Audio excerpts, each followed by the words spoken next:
সংরক্ষণ করতে চাই। গণভোটের বিরোধিতা করা মানে হচ্ছে 70% মানুষকে আমরা অনিচ্ছাভাবে তাদেরকে আবার ধিক্কার জানাতে চাই।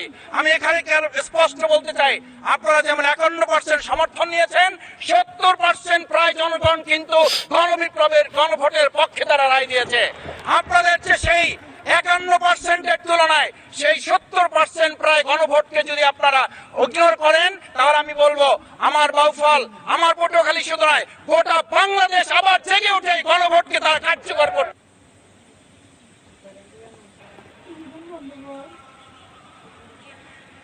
ধন্যবাদ, আপনি 1 মিনিট পেয়েছেন।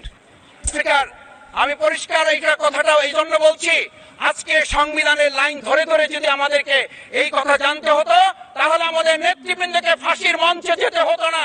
আমার মতো ছোট মানুষের কাছে সে সময় ডিজেপির কাছে প্রস্তাব এসেছিল, আপনারা কি চান? মন্ত্রিত্ব চান, দেশ পরিচালনা চান,